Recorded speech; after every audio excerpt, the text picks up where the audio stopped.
Hey! This is JJ and Alex. I made a name for myself. I told you I won't be denied. As you wrap up your day, it's time to get your fix of the teams you live for and the sports you love. This is JJ and Alex, presented by G2G Bars on 97.5, the KSL Sports Zone.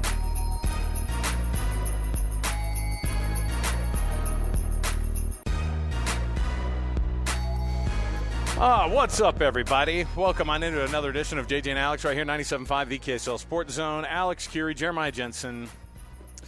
JJ, I really classed it up today. I put a collared shirt on. Okay? LLB and you got a collar. And I got the collar. Yeah, I got the collared shirt because I have to say a few words here. That's as formal as it gets. These are major awards. All right, so it's a major award. I'm really excited because we are basically. It's a tour this week of all of our Player of the Week awards that are being honored across the state of Utah, and of course. We were up at the John Watson Chevrolet on Monday. Today we're down here in Linden at Trucordia, and we are going to be honoring the Players of the Week awards from across the year, of course, here down in Utah County. And awesome sponsors who've jumped on board this year. Trucordia, like I said, we have John Watson Chevrolet who's been doing this for 20 years. Yep. And then we're doing all these other awards across the entirety of the state, basically, and Mr. Mack and Hercules and Trucordia all jumping on board. And it's been awesome so far to be able to honor all these kids. And so we're going to get a lot into that, of course, as the night goes on. And my goodness. Yeah, but you look good, man. You're all dressed up. You got to show. I know you got to do your TV duties, but it also looks good. Well, I'm dressed up for this too. Yes. I got to speak tonight. I got to speak tomorrow night. I apologize to everybody that has to hear me speak. What are you going to say? Give us like a little. Give us what the punch in the mouth situation is. I was homeless at 14 years old. Is it turning into like one of those situations? Raised on the street. He said, "Listen, I overcame addiction. I didn't even know where my next meal. I wish I had. It doesn't need to be the prison show where they're like, you get your crap together. These are already good kids, man. Yeah, I did time. I got shanked. Here I am today. I wouldn't be who I am today without all my experiences yesterday. All these kids are coming to this to receive their kind of the culmination of their Player of the Week awards, and they've already gotten them through the year and. They've already accomplished more on the football field than I feel like I should be listening to them. It's really cool to see all these guys. And what's great, too, is their family shows up. Their coaches are typically here. And it's a fun night. And so we're going to be able to roll through with a lot of things to be able to chat about. But first, our program, as always, is brought to you by G2G Bars, all natural ingredients and no preservatives. Make the G2G Bar perfect for anybody who needs that quick, tasty, and nutritious boost. All right, the transfer portal race has begun. And if you're here locally, if you're a team in, I don't know, the Salt Lake area, maybe around that 84108 zip code at the top of the hill there, maybe you have, I don't know, 0 people in your quarterback room. Maybe this is an important transfer portal situation for you. So this is a big deal.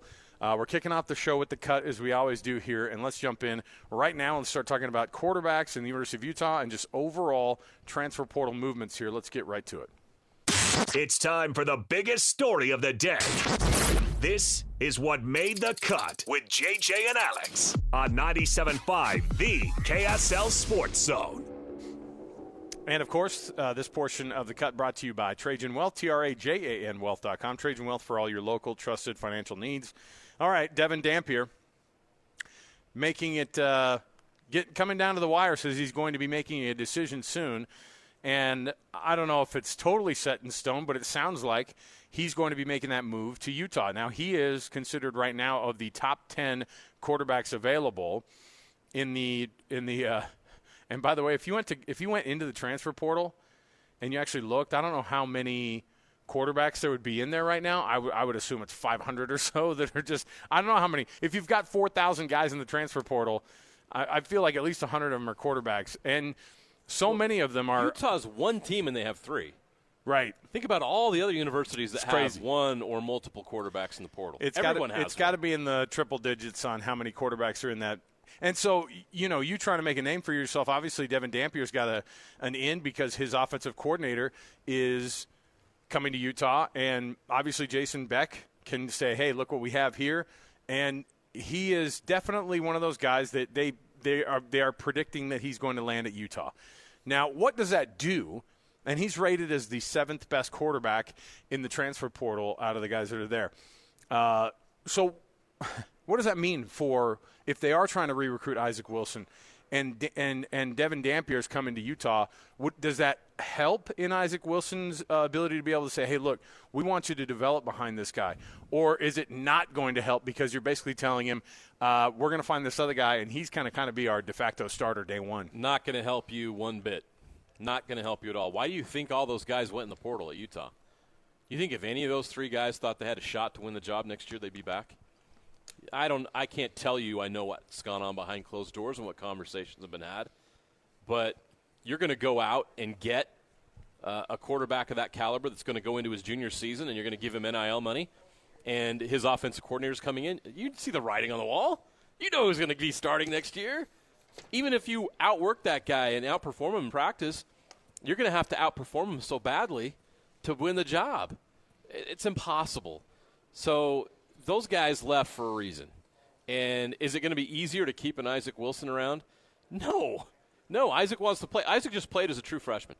And obviously didn't go very well. So there's nothing. So you really now. Isaac wants to play. You don't think he wants to say, "Hey, I want to develop for a little bit, and I'll take that red shirt now." Okay. You don't think? I mean, honestly, no quarterback on the planet says, "Man, you know what I want to do? I want to sit out a year and develop." I want a red shirt myself. Do you think Patrick Mahomes wanted to sit out a year behind Alex Smith for the Kansas City Chiefs?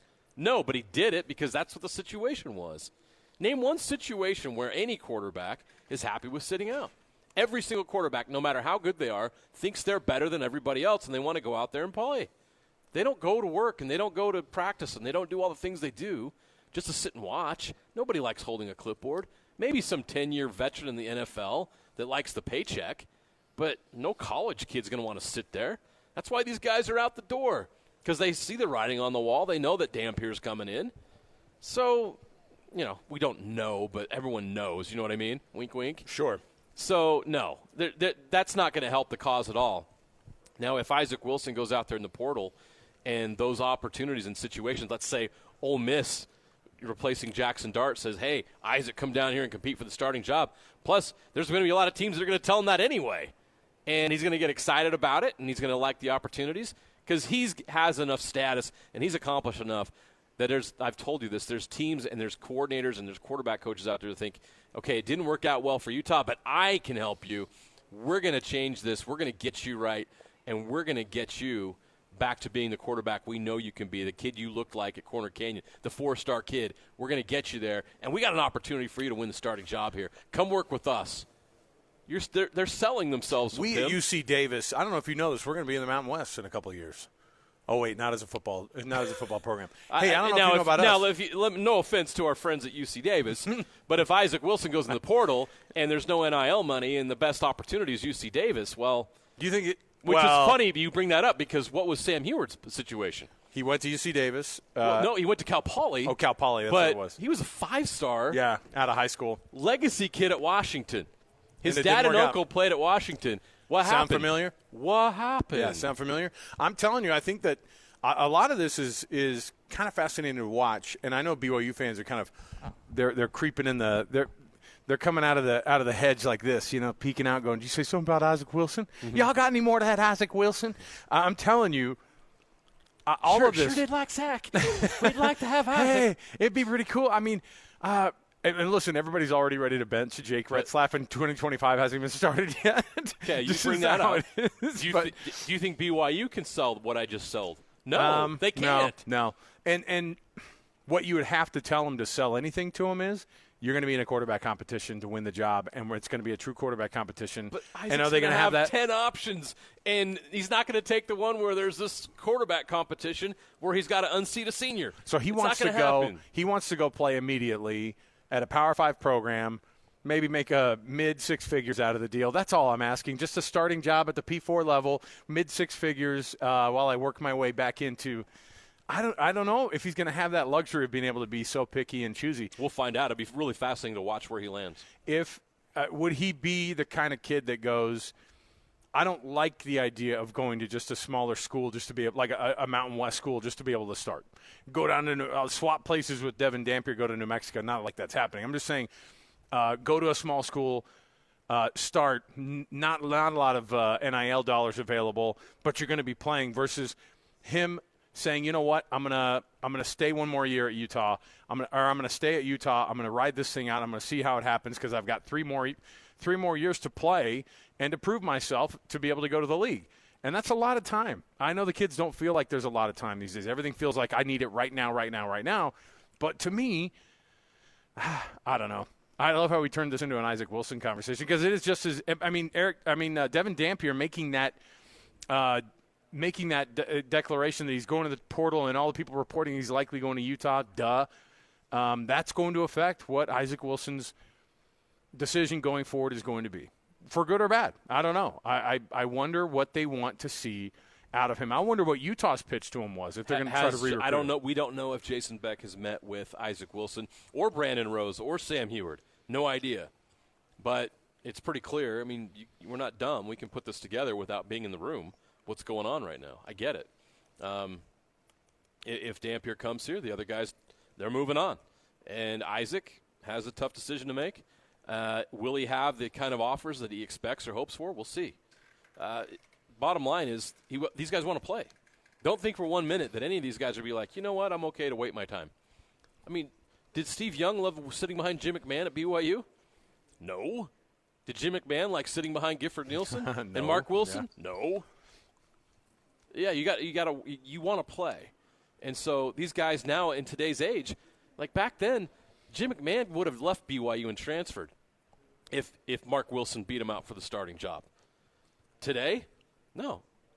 Back then, they have to sit around and wait. They would have to sit out a year. Yeah. Things are different now. These guys have freedom. Well, back then the idea was they want. They don't have to wait. And think about it too.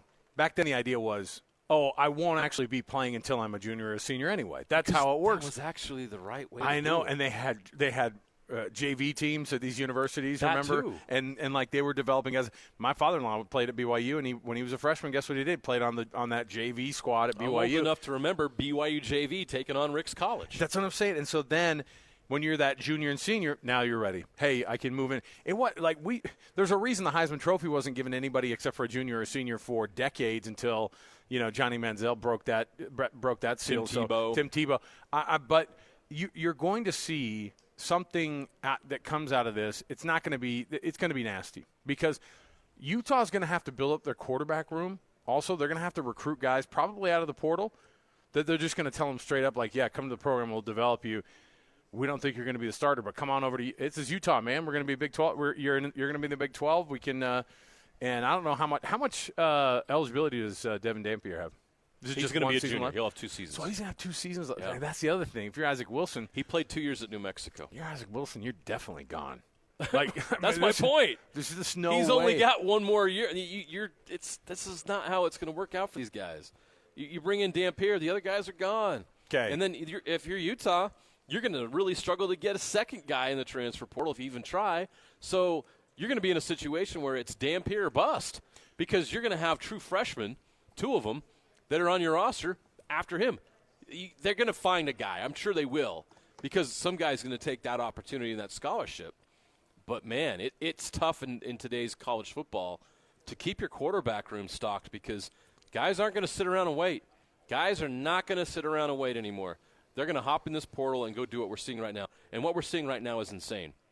Until somebody figures out a better way to do this, someone of authority or a system change or whatever it's going to take to get this thing dialed in, or maybe it's the collective bargaining thing with players and stuff and salaries and all that stuff. Something's got to change, though, because this is great for the players that they have this freedom of choice, but this isn't good for college football. It's not. As a fan of college football, I can't keep track of who plays for who. Like Malik Murphy was at Texas last year. We watched him play against BYU. He's already leaving Duke. Right. He's on to his third team in 3 years. And Duke already has their commitment from the number 1 transfer portal quarterback. Is it Mensa who's from Tulane? So we can't keep playing this musical chairs with all these college kids. It's a physics problem, and I'll tell you the biggest part of the physics problem. There's 67 Power 4 teams. Okay, there are 200 and something quarterbacks probably in the transfer portal right now. Let's just even say it's just an even 100. Out of those 67, by the way, you probably have about half of those teams who already have their guy. So really you're talking 100%. about 33, 34 teams who need a quarterback, or that you could legitimately have a spot for the 30 quarterbacks, and you have 150 that are in the transfer portal right now looking around going, I should be able to start wherever I go because I was a 4-star guy coming out of high school. And they have no space for these guys. They're the man. I know. Because they always have been until now. Damn. You know what? It's these quarterbacks. Sorry, I don't want to offend JJ. Connor, it's these quarterbacks, man. It's these people.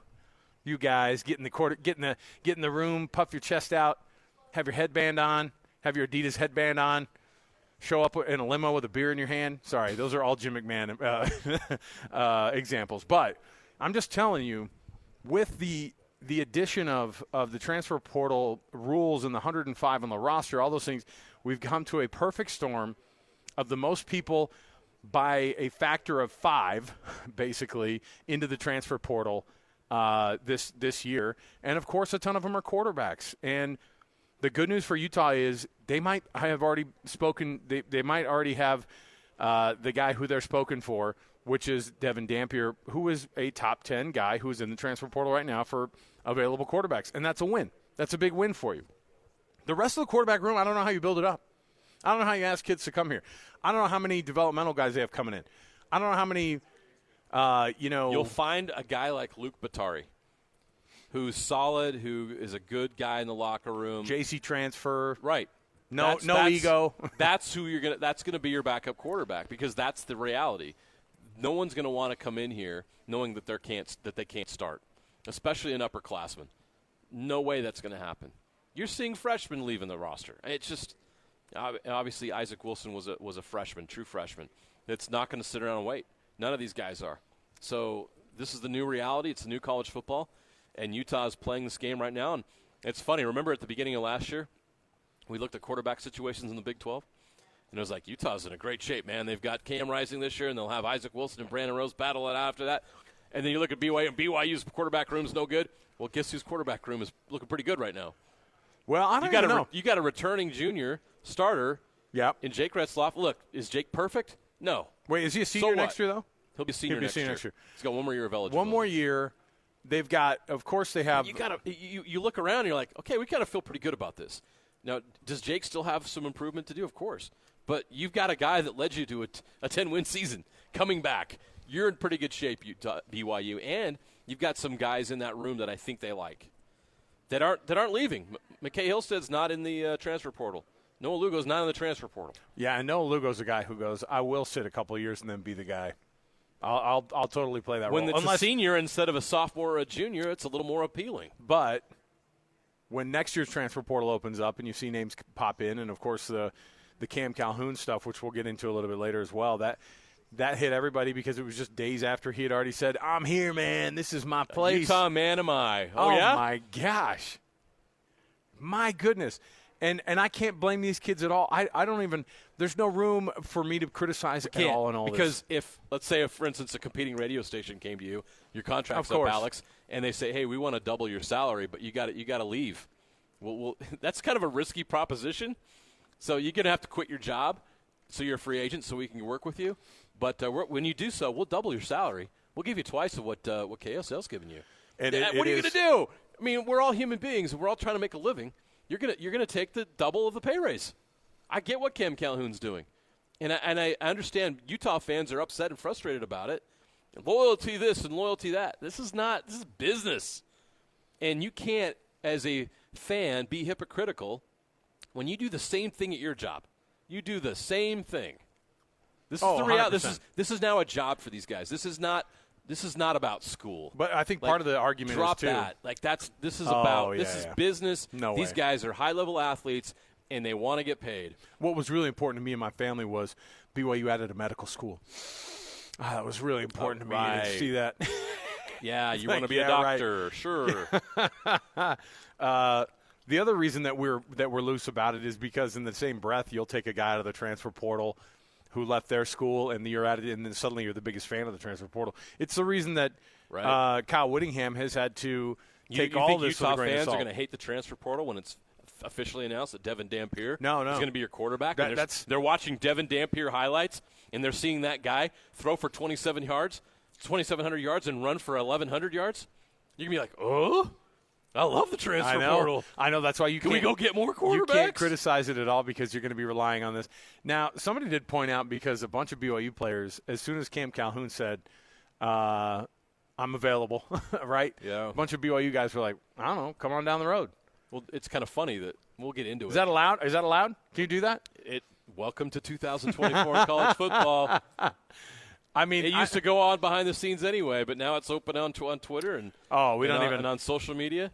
But it's kind of funny that Cam Calhoun says I'm in the transfer portal, and an hour later he's tweeting all the offers he got. Wow, that was fast. Oh yeah. No, it's just like when I've seen a lot of kids say they're in the transfer portal. They don't have a list of offers that they're posting. Right. It's just, within it's an just hour of going in. NBA free agency hits, and the ink is suddenly dry at 12:01 on that new contract with that new team, and you're like, okay, all right. No, I'm sure you guys didn't chat beforehand. You already negotiated that? You had that? a 60-second conversation. You're already on that team. How did you guys negotiate that in less than 30 seconds? That's amazing. I get it. And, again, things have changed. And right now, if you're one of these players, take advantage of it before they start regulating the crud out of it. And it ends up just being another – Sure. I mean, they're going to. They're going to have to figure out creative ways to tamper all this, because it is what are we talking about here? Every year we're going to have to deal with 3,000 guys going to the transfer portal from across the country every year? We need to start highlighting, Alex, the stories of guys that got burned. The guys who went in and then they just dry out on the vine out there. They're gone. Yeah. They missed their opportunity to play college football. There's going to be a lot of those guys. This cycle especially. There's going to be stories like Cam Calhoun, a guy that got double his NIL. But then you're going to have 50 other guys in the same spot that end up struggling to find another place to play. Maybe they end up at an FCS school with no NIL because those money opportunities weren't there that they thought would be there. That's going to happen. And I'm going to be following and trying to see if those stories are out there, because those are the stories that are going to need to be told. You look around, like last year, Nate Johnson. I'm looking at it right now. He's back to the transfer portal. We love Nate. He was our guy. Yeah, but what's he saying too now? But you could have just stayed at Utah and made that wide receiver switch, and you'd still be there, and you'd have NIL. You'd still be doing our show.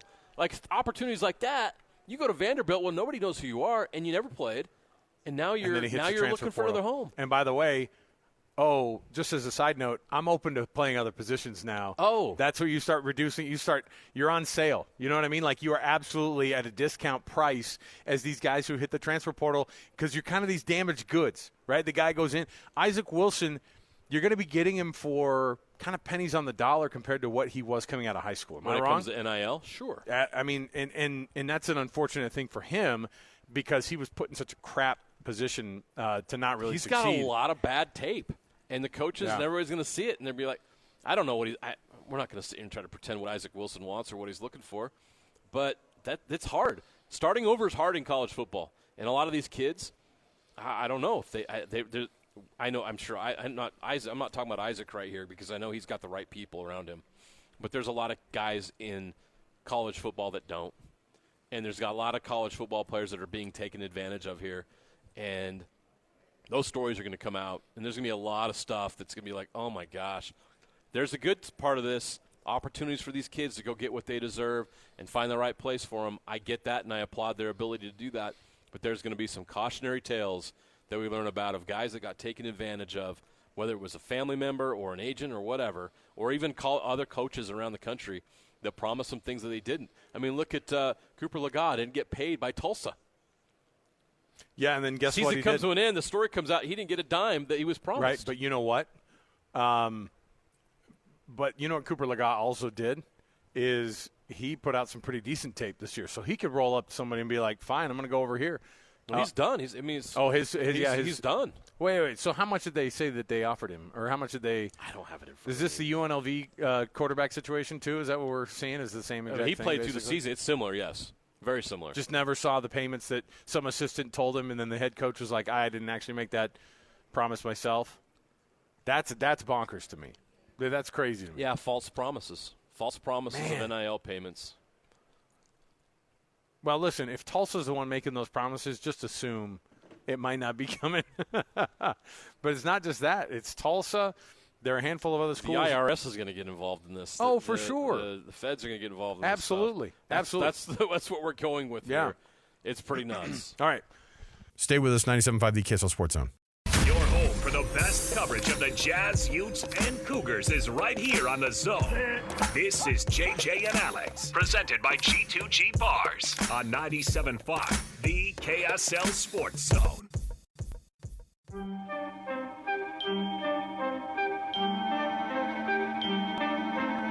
Like sands through the hourglass, so are the days of the 2024 transfer portal. Welcome back. JJ and Alex, 97.5 The KSL Sports Zone. Days of our lives. It is a soap opera now every day in the transfer portal, JJ. And this isn't a transfer portal bit of news, but our producer, Alex Napple, is going to fire us up some breaking news from the former NFL head coach news desk. JJ, what do we have right now out of North Carolina? Former Patriots head coach Bill Belichick. Yes, that Bill Belichick, the greatest coach of all time, the GOAT, will become the next head coach, not in the NFL, but at the University of North Carolina. The deal is done. Oh. Bill Belichick, the new head coach of the North Carolina Tar Heels. I don't know what instances that you have in your head of NFL head coaches that have gone down to college, not having coached at college before. I think we think of it the other way around, right? Your Urban Meyers, your Nick Sabans, who are like, these guys are so dang good. Let's get them in the NFL. They get to the NFL, and they're like, I want to go back to college. I don't want to be here. I want to go back to college. In Urban Meyer's case, it was just, hey, how you doing? I'm Urban, head coach of the Jaguars. They're like, not for long. This is all caught on tape. Your shtick doesn't work. What there. about the reverse? What about the reverse? When you see Bill Belichick signing up, my immediate reaction is, there's no. I mean, I can't discount the guy, because we haven't seen it. But the college beast is so much different. And when you think about old school coaches who hate what new college football is, that guy seems like one that would be the epitome, the absolute top pissed off head coach about all this. And to me, I mean, we'll have to see how it plays out, because he's certainly a talented coach. I don't know if he's going to be talented at the transfer portal stuff, at navigating the NIL stuff. Did they make this pitch to him that they want him to just be the CEO of football and then they'll do everything else? Besides that, I don't know how you get a guy like Bill Belichick, aside from probably when the numbers start to come out, we're probably going to be looking. I bet. I'm going to set the over/under, $12.5 million. You taking the over/under per year? I'll go a little under, but it'll be in that range. I think it's going to be over, because I think when he left, how's North Carolina coming up with that kind of cash per year? North Carolina is the biggest brand outside of. It might be the biggest brand in all of collegiate sports when you talk about. This isn't Alabama and Georgia, though. No, but that's a I know basketball it's not. school. Of course it is, but I'm just telling you from a number standpoint, it's Oregon before everything got before they got really, really good, right? Just the support and the money and just I don't know. And if they're going to bring Bill Belichick out of retirement and have him coach collegiate football, I am fascinated to see what he does. I've seen his TED Talk, okay? I want to see what he implements with all of it, right? The most boring TED Talk on the planet, by the way. He's just and I get it. He's the GOAT, man, but he's the GOAT in the NFL. Is it going to freaking translate? I don't know. He's boring, but he gets results, and he Yeah. always has, except for the end with the Patriots, and it was time for him to move on. Let me give you some examples of why I think this could be successful. And this is actually another former Patriots head coach, Pete Carroll. Pete Carroll was not a college coach to begin with. He was an NFL guy. Yeah. And it didn't work out for him. He did actually pretty well with the Patriots, but he went down to the college level at USC, and he won a national championship.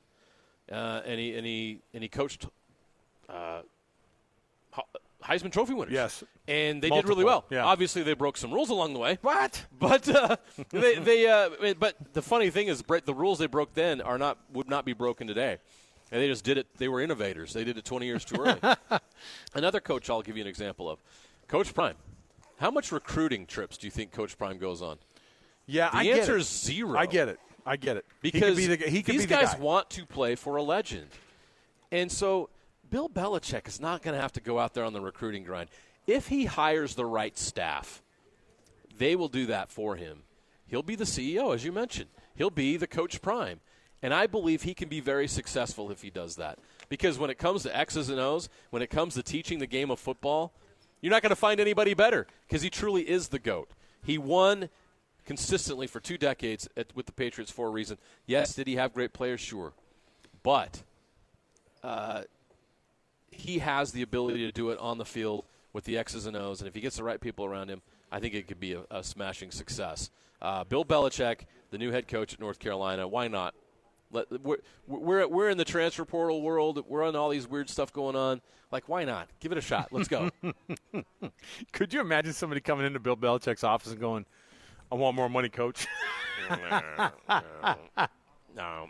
Just like, first of all, we're not going to talk are about the that. players, I don't want to talk about that right. We're on to Wake Forest. I don't think the players are even going to get one-on-one time with the coach ever anyway. No. You know what I mean? No. It's just going to be a fascinating thing how they work this thing out. I'm just absolutely I'm laughing about this because I don't know how it's going to go, and I don't want to slide him, but at the same time, it's just going to be so much more difficult than I think he thinks.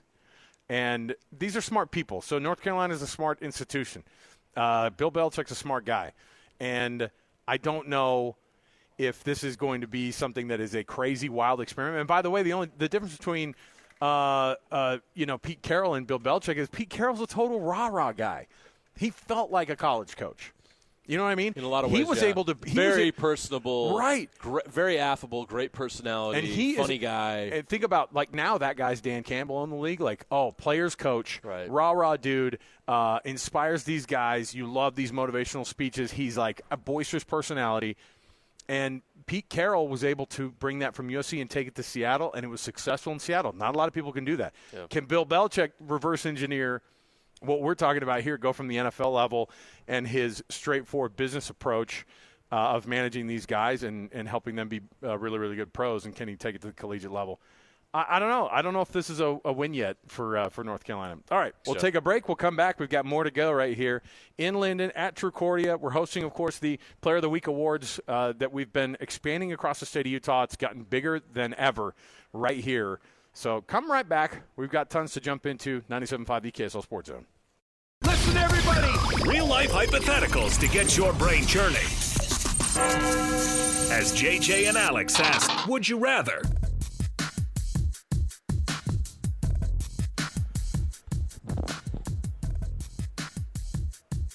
All right, everybody, welcome back. JJ and Alex, 97.5 the KSL Sports Zone. We are in Linden, Utah, at the headquarters of Trucordia.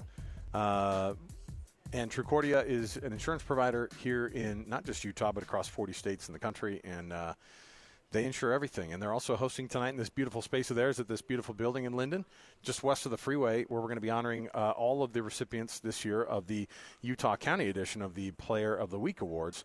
And this is really fun. So Hercules Credit Union is on board, Mr. Max on board. Of course, we were up at John Watson Chevrolet for the Northern Utah Awards last week, at the beginning of this week. So we're happy to be in Linden today. It's really awesome. We appreciate all these sponsors who are just showing up, and these kids are, it's a good time to be good at sports, man.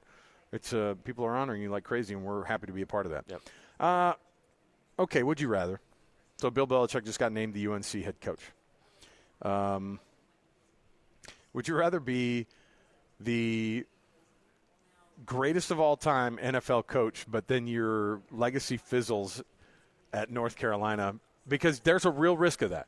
Oh yeah, it's a what if have this you done? fails, it's going to look really bad. It's going to look terrible. It's a big. This is a what have you done for me lately profession for sure. And so, would you rather have that or ride off into the sunset as? Because I'll tell you what he's not doing is adding to his win total in the NFL to try to run down the Don Shula. Yeah. I don't know where Bill Belichick's head's at, but he's also 74 years old, and so I never know what the plan is. And what's crazy is he's way younger than Mac Brown, who just stepped down, or who was just fired from Mac Brown. Yeah. Mac Brown is. Sorry, you were just Is he still dating that one gal? Well, I think he wants to go back to college for a reason. He's got a 24-year-old girlfriend. She's getting her master's. Her tuition's getting paid for. Oh, yeah, there you go. I mean, Bill's got to pay the bills. I know. So And maybe things don't work out with his 24-year-old girlfriend, and he gets to meet a lot of other co-eds. All he's doing is he's just hitting the time. The co-ed jokes are coming from Bill Belichick. He's just hitting the time machine. I've got maybe his girlfriend's going to hit the transfer portal. I've got a girlfriend who's 50 years younger than I am. I'm going back to school. I want to reinvent myself. I just picture Rodney Dangerfield in Back to School. That's all I can think of. I don't know remember when Yarmer Yager, some girl tried to tell him, like, I'm gonna tell everybody, unless you pay me off, I'm gonna send people a picture of this that, you're in my bed in the morning. Yarmer Yager's like, 50 whatever years old. Yeah. And he goes, I don't care. He's like, I don't care. Ridiculous. I don't know. My whole thing is it's a wild thing that he's going to be. I don't know if I'd want to risk it, because the reality is all you have to lose is your entire reputation. The payoff of going to North Carolina and getting them to be a 9-3 team. Oh, congratulations. What would he do? What are they going to do? Suddenly win the ACC? And Bill Belichick's like, what the heck is this? You know what? That wouldn't be that hard. It really wouldn't. He's all, SMU could do it. I could do it. There you go. Yeah, I could just see him getting all the way to the championship game and getting beat by Dabo at the end with a field goal. Or would you rather be That's the guy? his legacy. Or would you rather be best college coach of all time and fizzle in the NFL? Because that was a little bit what Nick Saban. I'd rather be Belichick. Yeah, he's the GOAT. But 9 Super Bowls. You feel like you need to go back to UNC to figure some things out? Come on, man.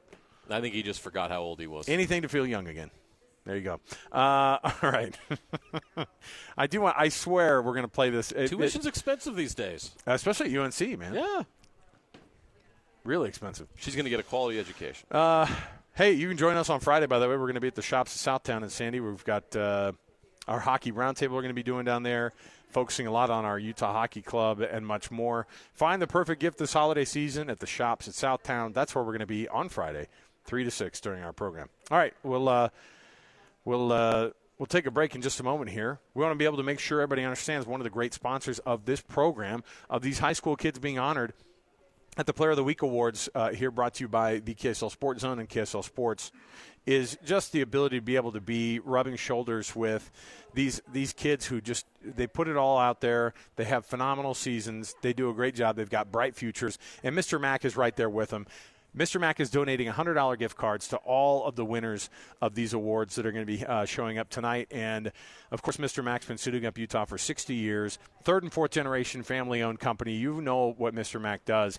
And they're doing awesome deals. And they're just staying on top of the highest quality and being able to bring you all of the best when it comes to those suit separates, the coats, the jackets. I don't care what the occasion is, JJ. Mr. Mack's going to hook you up, and you're going to look good, man. Yeah, job interview, wedding, and mission especially. Any event where you want to feel confident and sharp. But we all know that they really do a great job with their missionary package. And right now, if you have a son that's going on a mission, they got the missionary package. Everything your missionary needs, a performance suit, 4 and collar shirts. They're awesome. 3 ties, a mission belt, and a choice of Echo or Johnson & Murphy shoes. All of that for $5.95. Awesome. You can't beat that. Get your missionary ready to go for his 2 years of service. That's a great package, and he'll be good to go. 9 locations of Mr. Mack. We'll find one near you. Just go to MrMack.com. We've got more to go around the corner. Stay tuned. 97.5 the KSL Sports Zone.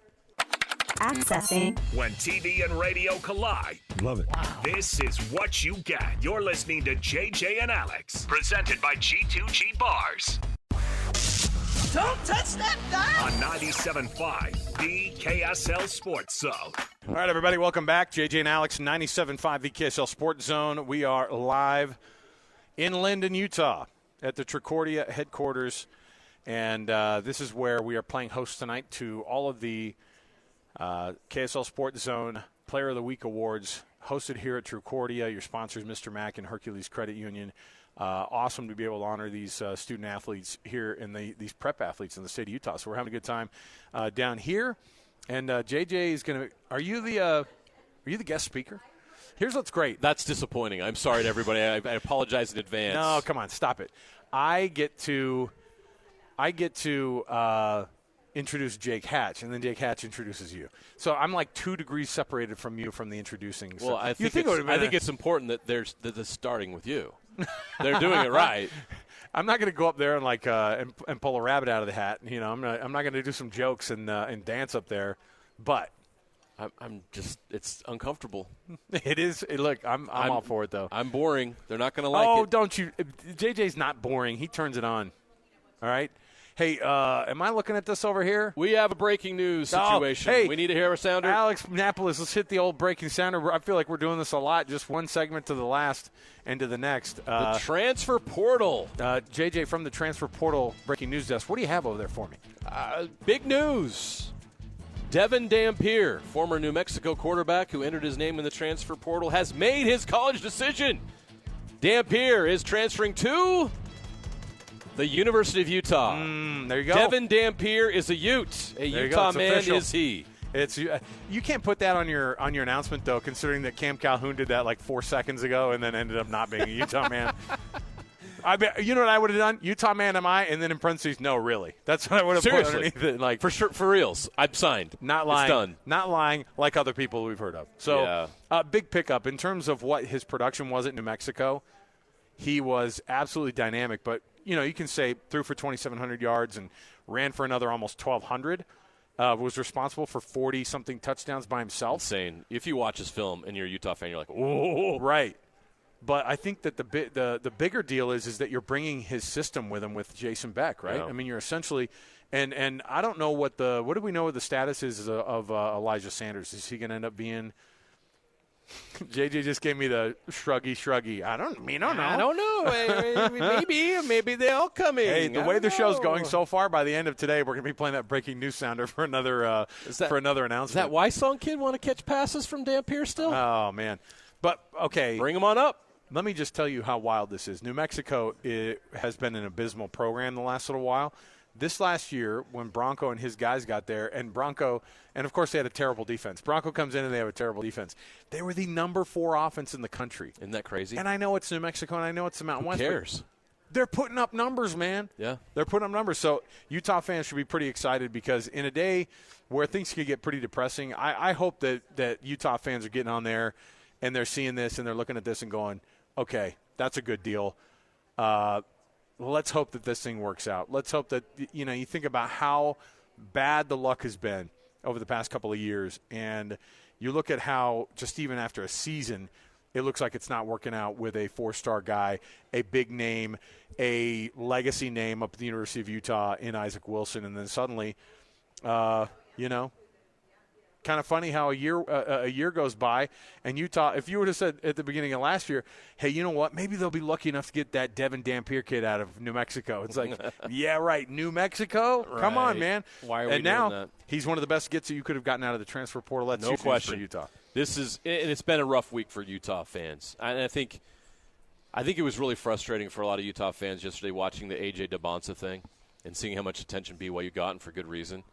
And there was this gloom and doom of why aren't we doing those things? Why can't we have something positive happen? And then the Cam Calhoun thing happens. You're like, and one of his offers is BYU, and you're I know he's a Utah fan. You're like, are you kidding me? Well, today Utah fans, you get to celebrate because you just got a difference maker. It's going to be the starting quarterback for the University of Utah next year, and he is he's one of the best dual threat quarterbacks in the country. Okay, straight up, one of the best. But to be able to throw the ball as well as he did, and run it at the same time, this is exactly what Utah needs.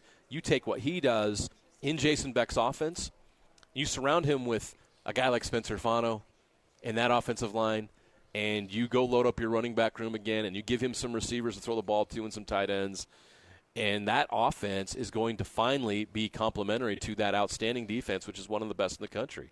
So this is what Utah's been missing the last 2 years, is an offense that can do stuff that Devin Dampier can do. I can't wait to see how this works out. I cannot wait to see how he translates to the P4 level. And that's a fair question to ask. Devin Dampier did this at New Mexico. Was he really that great to put up those numbers when your team's 5-7? Is he going to be able to run like that against P4 competition?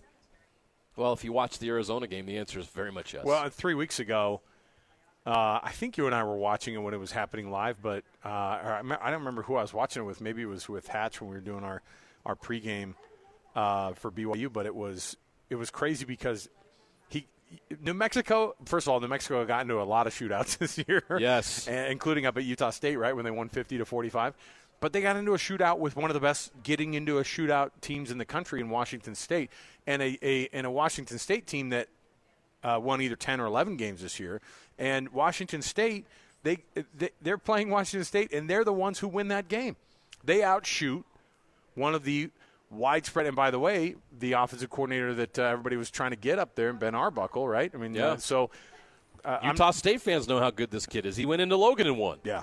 So I think that, and that day he had something insane, too. I think he was 272 for 3 or 4 touchdowns. Then he ran a couple more in. And so, yeah, obviously it's big news. I can't celebrate it enough for Utah fans who have been having to be in this weird limbo of the transfer portal and wondering kind of where your head's at. And you knew that the Devin Dampier news was probably going to come.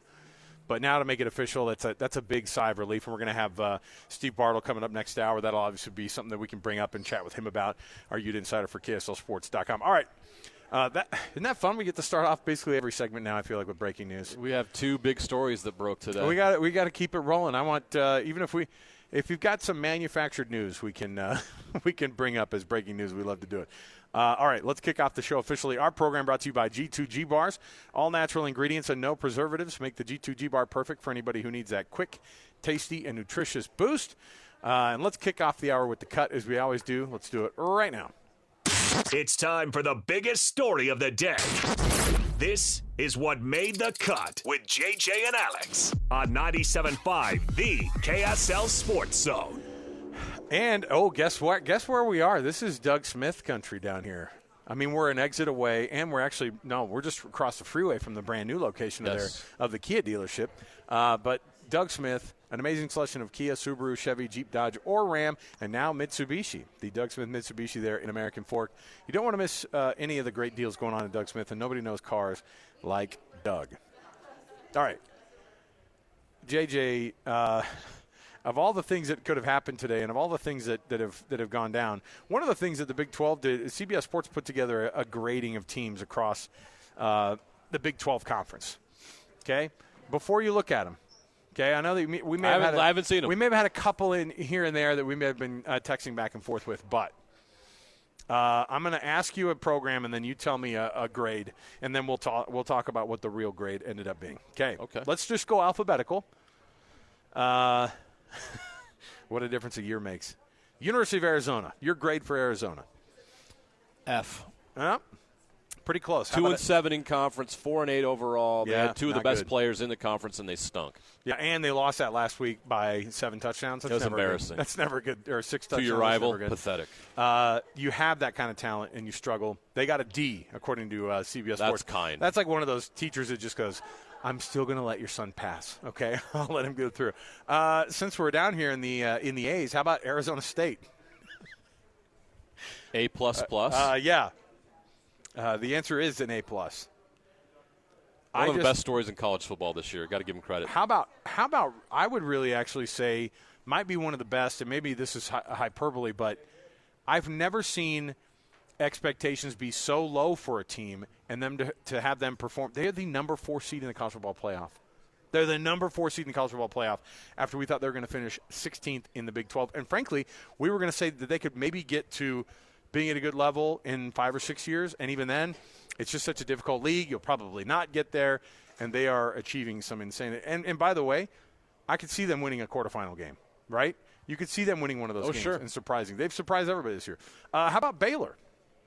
It's interesting. They started off really rough. Struggle. But, man, they turned things around. I got to go I'm going to give them an A-. They gave them an A. I agree. I get it. The rough start kept them from being a contender. That's why I'm not going full A. But, man, after they lost that game to Utah, I was like, Dave Aranda's getting fired. This team's bad. He thought that, too. Their quarterback couldn't throw the ball 5 yards down the field. Yeah. And they really turned things around. Robertson turned out to be great at quarterback, and give him credit. Yeah, I say A-, but if they gave him an A, I get it. They gave him a full A. And, yeah, you're right. Sawyer Robertson was phenomenal. How many times I have these updates because of the Big 12 show that Mitch Harper and I do, I have all these Big 12, just alerts that come to me. Mm-hmm. The amount of times that I had to look down at my phone multiple times within 5-10 minutes of seeing Baylor 14-7, 21-7, 28-21. He's throwing touchdowns like crazy. And so many times Baylor has just been that's a good turnaround. Really good turnaround. All right, BYU. A. A- they gave him. And I'm Why okay, a minus? I'm okay with the that. rough start or the rough finish? 100%. It's just I still based got to off. give them an A because we didn't think they were going to be that good. Yeah, I think if you're going to compare it with the preseason questions, If then you're got supposed that. to finish 13th and you essentially finish third, Yeah, they 100% just put it on the slow finish, and I will tell you that if you're going to go back, you can go back and get your grades changed back in the grade book again if you beat Colorado, right? And in the Alamo Bowl, an 11 in 2 season with a win over Colorado. Give me a break. I know. Man, that's a phenomenal over the season. Heisman Trophy winner, Yeah. probably. Okay, the UCF Knights, D. full on D. You got it right on. A lot of people thought they were going to be the dark horse in the conference. 4-8, 2-7. The season went so bad, their head coach quit and became an offensive coordinator. Hey, what did Cincinnati finish with on their record? They could have been 7-5 to me. They could have been 4-8, and it would have been the same. I would have thought about them the same amount. 5-7 overall, 3-6 in conference. Yeah. Okay. So what do you think they gave them? C. The C plus. Okay. Which is basically They basically did what we thought they were going to do. the most which tells you forgettable grade. It was mid. They're average. A C. They're the most forgettable team in the Big 12, Yep. and a C plus is a very forgettable grade. All right. How about the Colorado Buffaloes? A as well. They gave them an A plus, and I think that is just 100%. So what they did was they gave them an I A, can't and then they give them an bumped A it up. plus. They bumped it up again They because lost to Kansas. I know.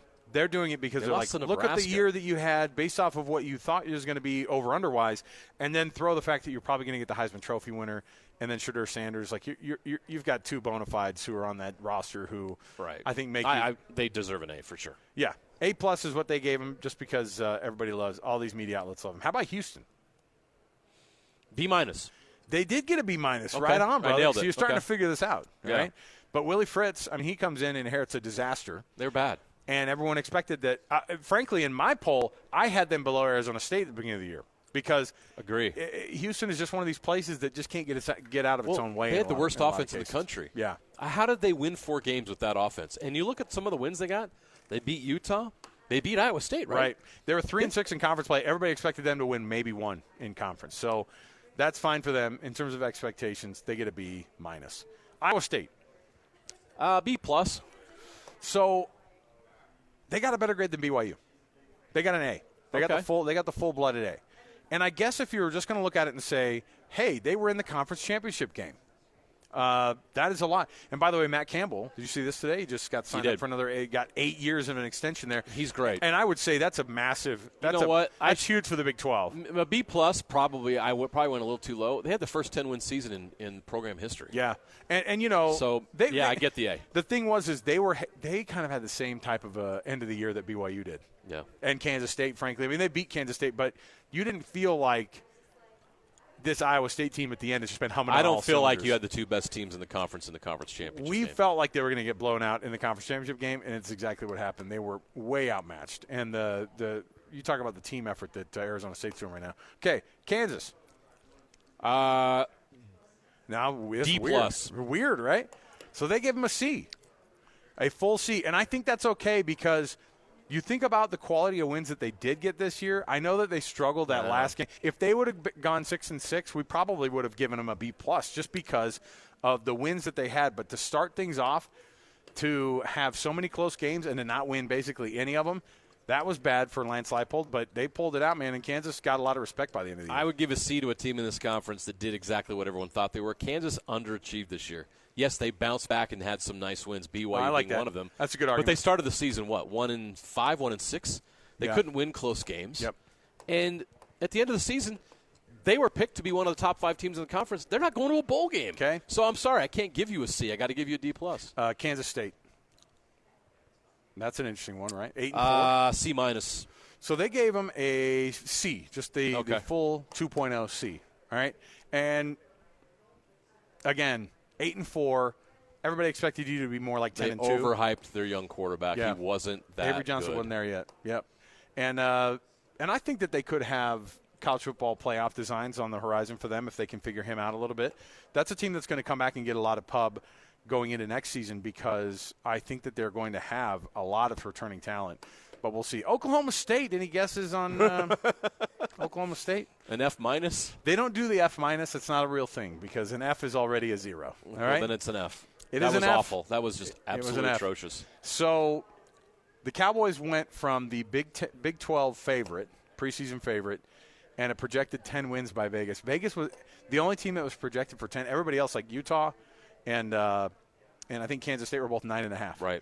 So Oklahoma State, they were like, well, they've got a little bit more of a favorable schedule. They went 0-9 in conference play, and it's the first time that they have gone winless in conference play since 1994, which is, of course, when they were in the Big 8. So, yeah, not good for Mike Gundy and his future, what his legacy is going to be. How about TCU? B-. B- is exactly what they got. Okay. Yeah, but I would say the thing about that is that I think you could probably give them a B+ and be okay with it. I wouldn't argue it. They went 8-4. And the expectation we had for them was to kind of more be around that 7-5, maybe 6 type.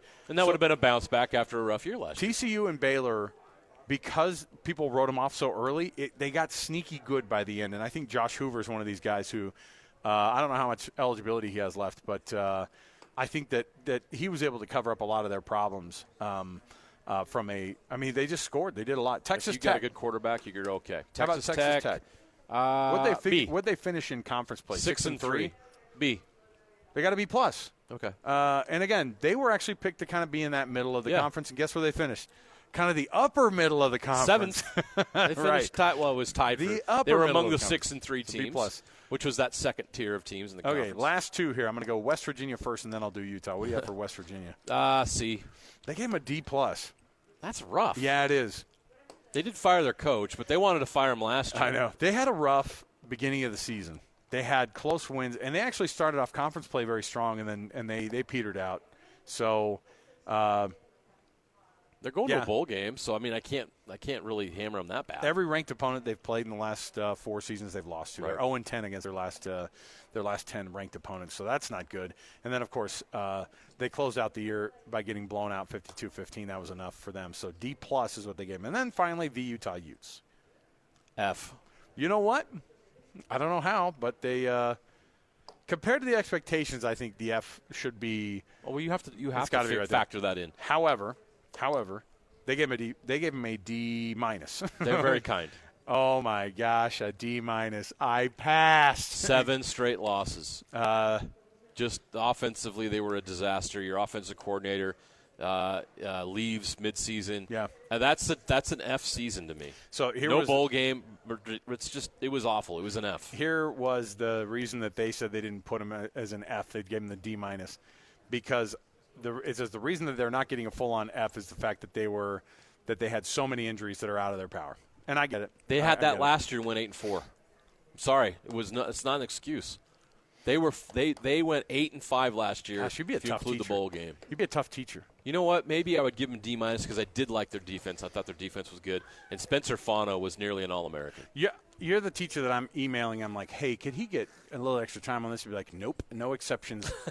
Your son fails. Oh my gosh. All right. I don't grade on a curve. I don't know if I don't know where where you go next in terms of being the what are we going to say that I'm trying to think about what preseason expectations are going to be for all these guys. And so I think that I wonder if you were to kind of do a preseason expectation for some of these teams, it'd be interesting. Maybe we should do that. Impossible. How do you do that The now? way we too love early. the way too early stuff, but with this much movement in the portal, with this much coaching change, how are we going to predict what these teams are going to do next year? Why would you do anything else? I don't even want to put myself out there. But how I got embarrassed with my BYU prediction. I got embarrassed with my Utah prediction. Yeah. Because it gets harder and harder today with NIL and transfer portal to know what you have coming back. Yeah, but Arizona State's a slam dunk, though, right? Put them in number one. Should I pencil in for number one? Is Scadaboo back? No, but yeah, but what? Levitt's back and Dillingham's back. That's enough for me. You think that team went that far because of Sam Levitt? I mean, by the end, he was no chance. Very, very effective game manager. Come on, Scadaboo and that wide receiver Tyson is awesome. Okay, all right. Let's take a break.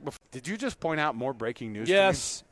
Sorry, I was busy. No, can't wait. Can't wait. We got something coming back. All right. When we return, like we've got some breaking news in the college football world. At this point, we're not even getting creative anymore. Hollywood has infiltrated all of the college level, because the sequels and the replays and the remixes of old coaches and all this is all coming back. So we'll come back with some more breaking news from the college coaching front. Stay here, 97.5 EKSL Sports Zone. Ladies and gentlemen, the biggest name. You're locked into JJ and Alex, with the insight and analysis on the teams you can't live without. Presented by G2G Bars. This is 97.5, the KSL Sports Zone. All right, everybody, welcome back. JJ and Alex, 97.5 EKSL Sports Zone. Hey, is this Dashboard Confessional? See? I knew it. I got to go home. What, to kiss your wife because it reminds you of when you were dating? Is that what you're saying? No. Alex, I thought we said no emo in the bump music. I love it. You know what? He had to Why? do it. He's exactly Why? right. No, he doesn't owe you an explanation. You said why? Who's paying you to do that? Because he's got – listen, one thing we figured out about Alex Napolis is his playlist runs deep, my guy. Take your emo list, delete it, put it in the garbage. We want to rock. Oh, my goodness. When I was in high school, like, the whole thing was that I had hair in my face, right? I had, all the did. whole grunge thing We going all on. did. I could wear flannel, I too. could put my hair. Oh, of course. I was in Seattle area, too, on top of it. Yeah. So you're like eating. I could eat my hair. That's all I know. Oh, man. Far cry from those days now as a bald man. All right. Nominate that youth sports volunteer that you know for the Hercules Hero of the Week. What do you have to do? You just go to KSLSports.com/contests, and you can listen every Thursday afternoon to our program, and we will celebrate those efforts of the youth volunteers in your area that are just doing a phenomenal job. They're helping your kids. They're helping our kids, and they deserve some recognition, those youth sports volunteers. So go and nominate them, KSLSports.com/contests. It's all brought to you by Hercules First Federal Credit Union and Beehive Meals. We got some more breaking news in the break here on the coaching carousel. Let's get right to it. From the Big 12 repeat offender college coaches list, it was Scott Frost going to UCF first, going back to the place that made him famous. And now we have another edition. JJ, what do you have? Former West Virginia, former Michigan, former Arizona, former Jacksonville State head coach Rich Rodriguez is the new head coach of the West Virginia Mountaineers. Run it back.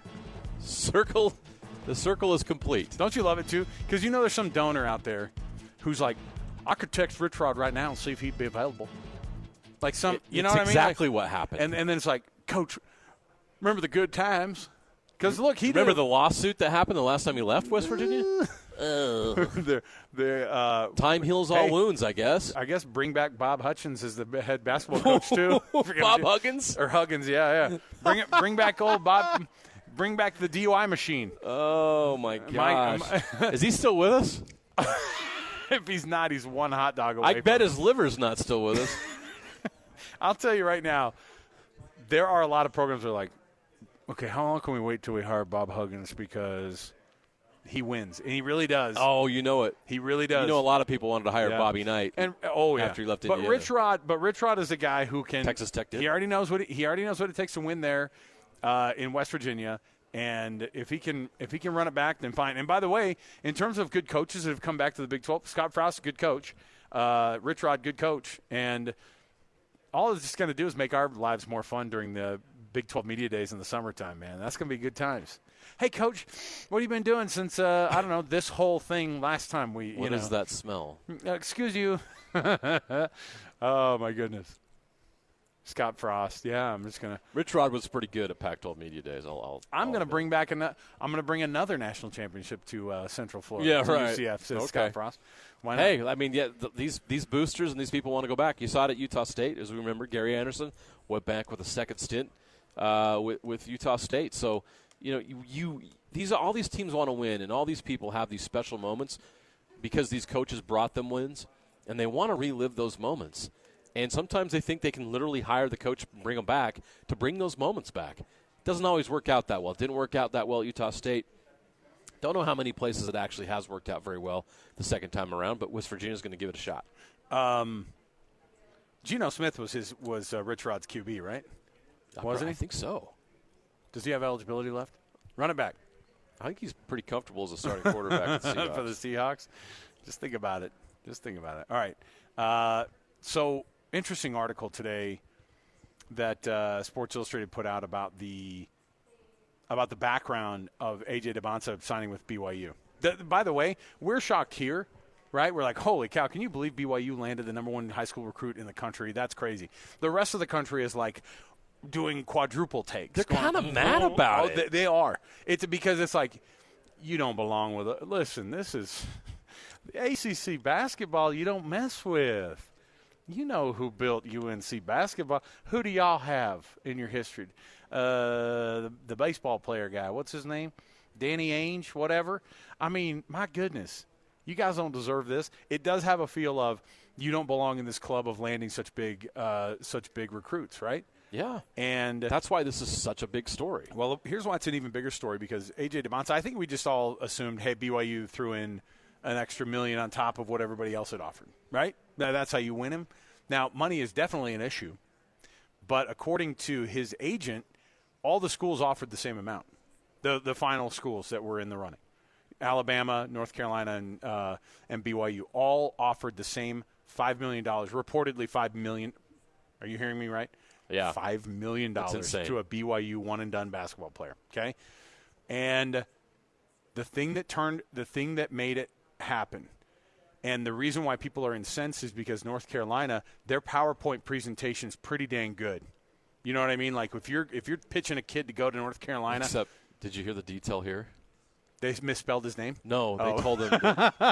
So let me read this to you real quick before we move on with the story. We anticipate you being the 4th highest scorer in the history of this school. This is Matt Norlander. CBS Sports does a great job, one of the best college basketball writers in the country. Here's a paragraph in reference to North Carolina. So this is for AJ Dybantsa. North Carolina pitched him a vision of being the next all-time superstar to wear Tar Heel blue, following in the footsteps of Michael Jordan, Vince Carter, and Jerry Stackhouse. They referenced how Zion Williamson's net worth skyrocketed by choosing to play at Duke instead of Clemson, laying out what one season at a blue blood would do for him. Wait. So other schools? Why would you tell him that? Why are you mentioning another Why school? would you mention Zion Williamson? North Carolina, what you doing? That's a terrible pitch. Well, I will. Yeah. So maybe when they rolled out the PowerPoint presentation from North Carolina, he's all, okay, Craig, next slide. Okay, next slide. Like they couldn't get their crap figured out to get there. Okay, sorry. I know you said you had a nut allergy, so I apologize for these peanut butter Michael sandwiches. Scott doing this presentation? So you feel like North Carolina. So what we're finding out is North Carolina offered the same amount of money BYU did. Alabama offered the same amount of money that BYU did.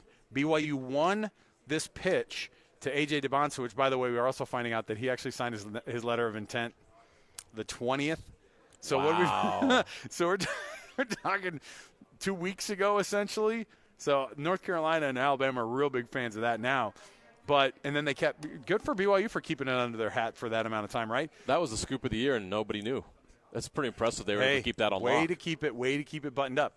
But the reality was it was the Kevin Young pitch. We're an NFL or an NBA staff. I'm an NBA coach. I know how to get guys to the NBA. Would you like to FaceTime with my friend Kevin Durant? I mean, all that stuff, right? All worked. It all worked. And that's what appealed to the kid who wants to be in the NBA next year. It's not about, let me see how it goes at BYU. It is, by the way, we looked it up, the rookie scale contracts, the $5 million he's reportedly making at BYU.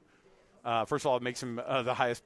This year, he's getting a bigger paycheck than Kevin Young and Kalani Sitake, just right. As an aside. But on top of it, what does that mean?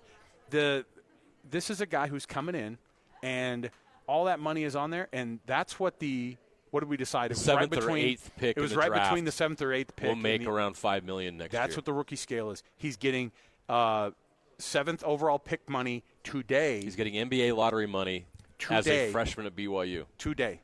And that's the difference. But again, it wasn't just the money. That's a lot to do with it. But North Carolina, they should win that money battle anyway. They could have had somebody come in and say, how about 6?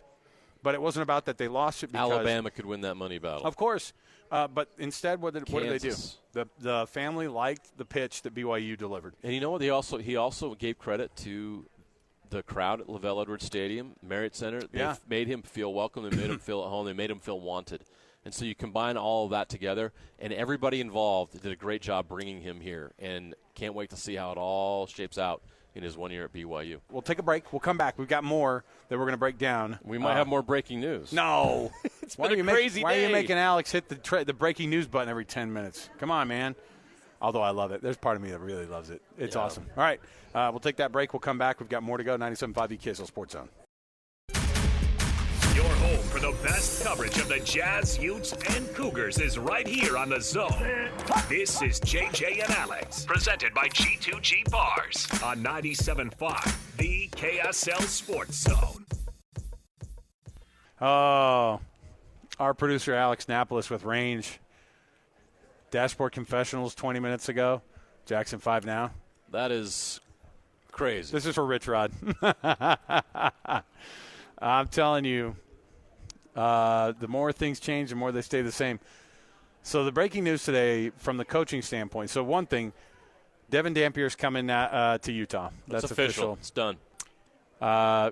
Rich Rod, former West Virginia head coach, is heading back to West Virginia. Wow. Bill Belichick is going to be the head coach of North Carolina. We just saw the terms of the deal, too. Not the Carolina Panthers, folks. No. The University of North Carolina, the Tar Heels. I've always been a Tar Heel.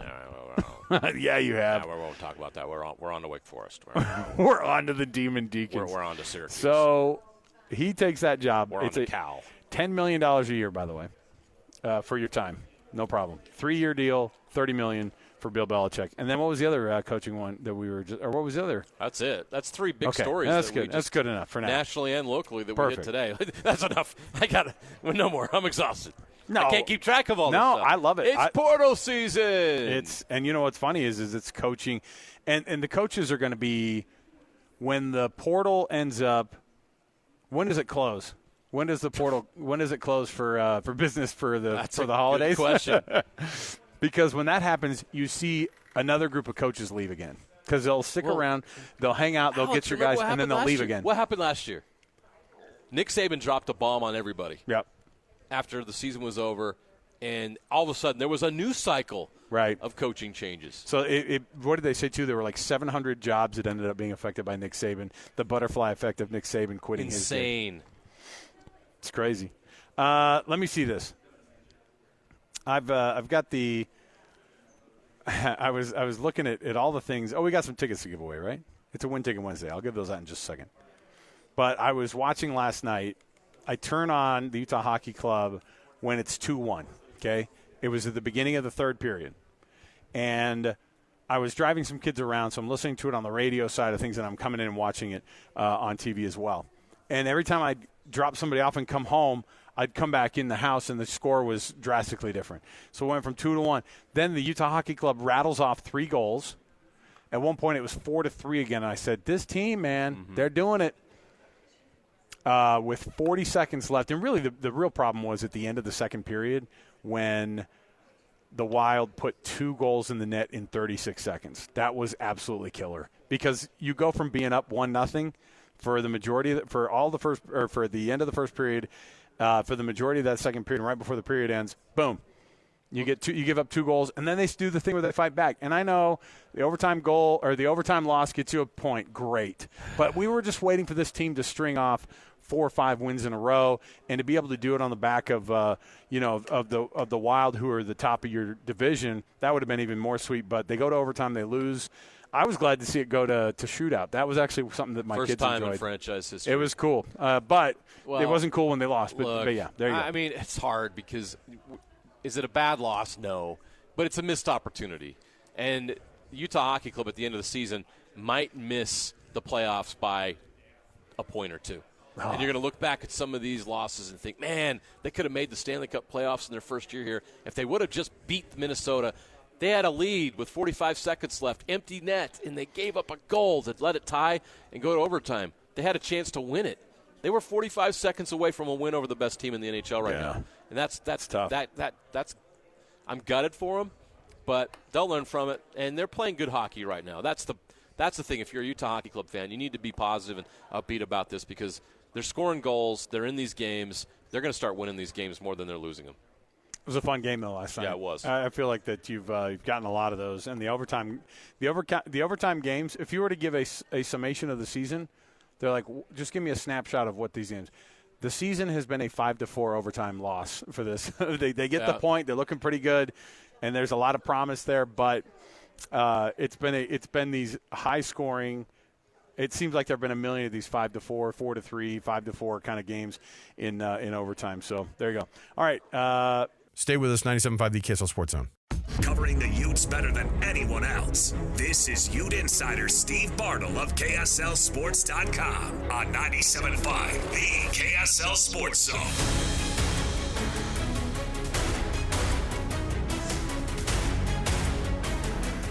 Welcome back, everybody. JJ and Alex, 97.5 the KSL Sports Zone. Alex, Kirry, Jeremiah, Jensen. We are down here in Linden at Trucordia at their beautiful offices. Tonight we're going to be welcoming the KSL Sports and the KSL Sports Zone Player of the Week Awards recipients down here in Utah County. And, at the Trucordia building, Mr. Mack and Hercules Credit Union, awesome sponsors of this deal as well. So the kids are going to start rolling up here with their parents and some of their coaches. They're going to eat some nice food, and they're going to get honored at this thing, and then it all gets culminated when JJ stands up there and goes, "Thank you, thank you, thank you." Or I go, I got nothing. I can't do this. Did you prepare I'm nervous. Did you prepare some thoughts then? I have some thoughts. All right. Yeah. Bury your football testimony. Come on. I will do that for sure. All right. I know the football's true. Let's go. We've got tons of stuff to break down today. Of course, the big news while we started the show up is Bill Belichick is going to be – no, you're not living in a simulation, by the way. Or maybe this is the indicator we are in the simulation. Bill Belichick's coming back to coaching, but he's going to North Carolina. $10 million a year for 3 years. You have to differentiate. Not the Carolina Panthers. UNC. College. The Tar Heels. Bill Belichick's going back to college, back to school like Rodney Dangerfield. Again. With his 24-year-old girlfriend. I was going to say, fill in the blank. He's already been back at college. All right? Clearly. With the new girlfriend. Recruiting. Well, you got to figure out what the vibe is. He knows. Trust me. They're sitting down there and they're like, any insight as to what the college kids are thinking these days, Bill? Yeah, I got a couple thoughts. My girlfriend likes this campus. Oh my gosh, it'd be a perfect fit for us. Remember when that video came out of him on that porch of like a random Boston neighborhood of him with his shirt off on on a Ring doorbell, and everyone's like, fake news, not a real guy. Bill Belichick lookalike. He's like, nope, that's me. Own it, Bill. Good for you. He's going to be at UNC coaching. Rich Rodriguez is going back to West Virginia. I even think I heard Jake and Ben joking about that today. They would never invite Rich Rod back to his job. No, probably not. But we read a quote from Gordon Gee, who's the president of the university out there, West Virginia, and he goes, yeah, if he comes back, it's going to have to be in kind of a prodigal son situation. Certainly he'd get a lot of support here because he won a lot, but, could he come back? Maybe, I guess. 24 hours later, boom, he's your new coach. He's back. Yeah, and he'll have some success. Come on, man. You'll figure it out. It'll be awesome. So maybe. And then, of course, Devin Dampier is going to the University of Utah, made official today. Joining us on the program right now, he is our Ute insider for KSLSports.com.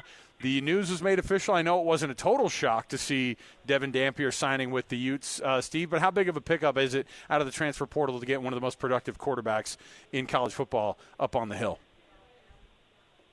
It was a big one for Utah. This obviously – with Utah going through a bit of a reset, a bit of a makeover. I shouldn't say a complete makeover, essentially.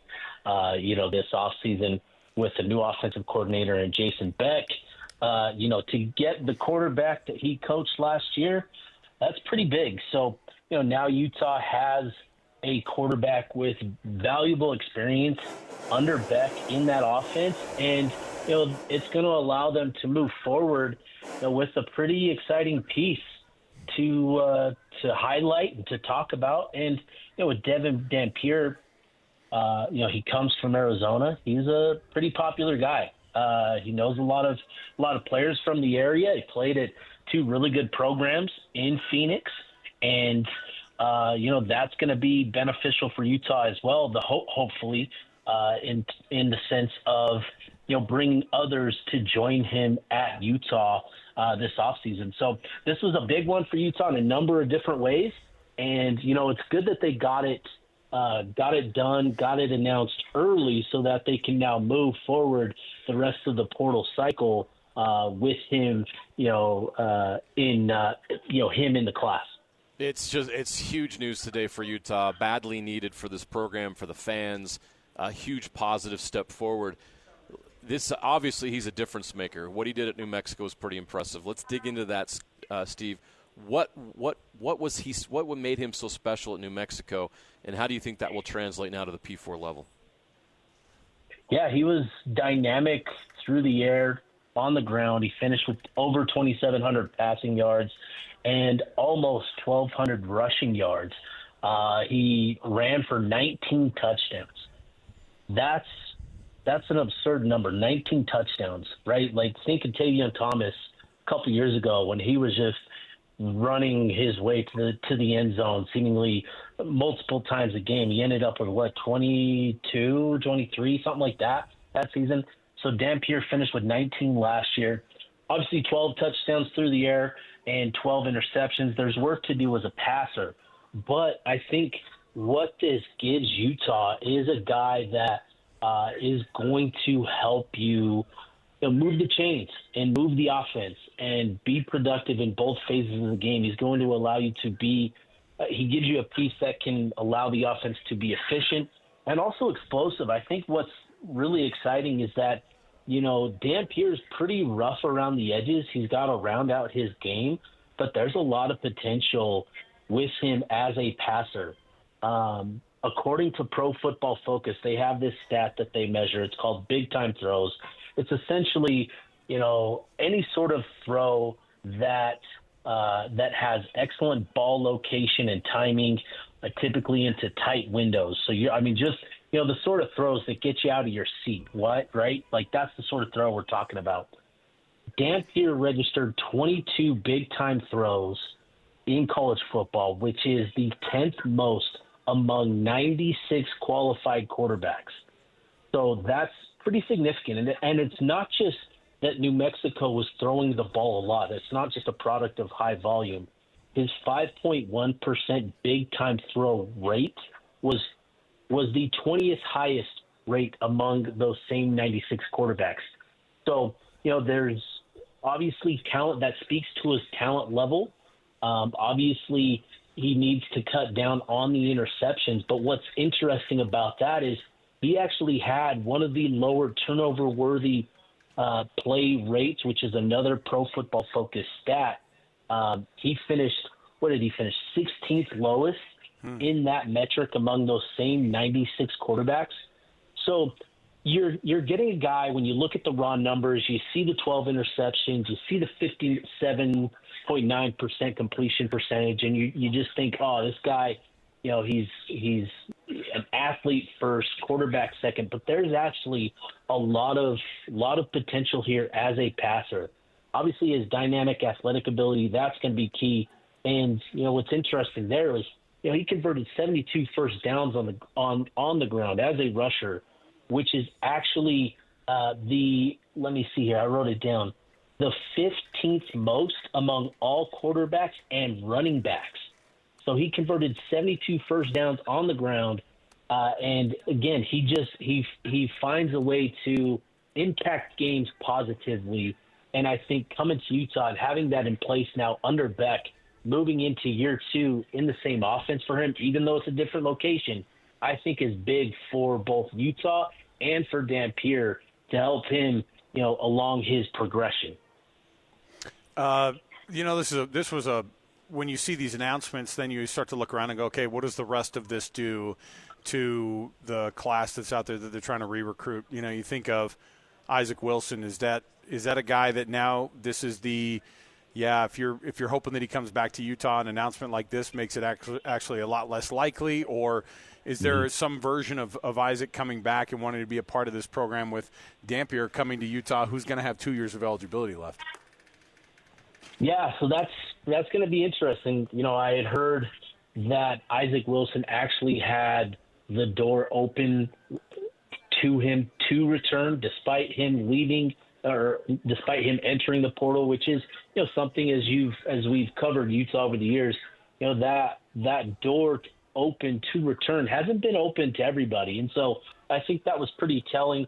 But I think with Dampier being a quarterback that has 2 seasons of eligibility remaining, that is actually something that's not going to help Utah's case in bringing Isaac Wilson back. I think Isaac is, I think just talking to sources, he was content in bringing, in the sense of sitting for a year next year potentially if Utah brought in a veteran quarterback that could come in and kind of take the reins for a year.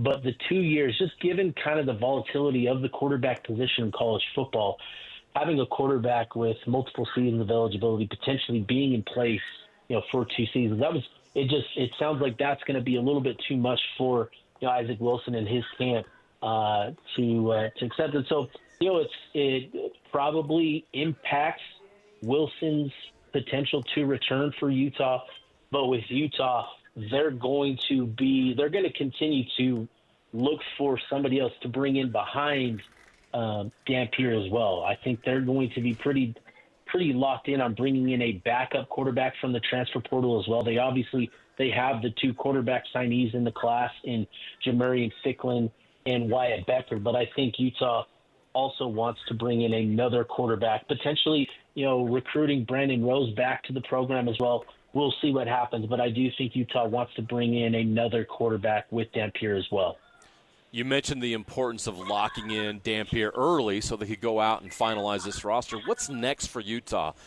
Do they have interest in more New Mexico players that stood out last year? That offense put up a lot of big numbers. What's the next big thing that they're looking for? What needs do they need to address here now that they've got Dampier locked in?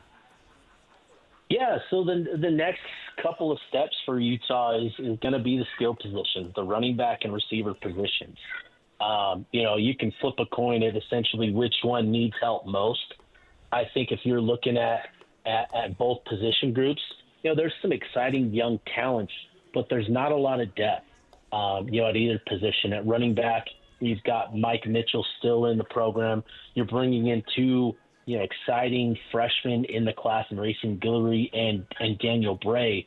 Similarly with receiver, you've got a couple of promising pieces in Zacharias Williams and Dadrian Zipper, as well as a handful of freshmen coming in.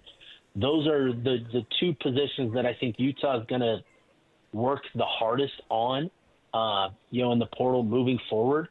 And I think what'll be interesting, is you look at New Mexico, they had a running back in Eli Sanders who was pretty dynamic, a nice compliment to Devin Dampier.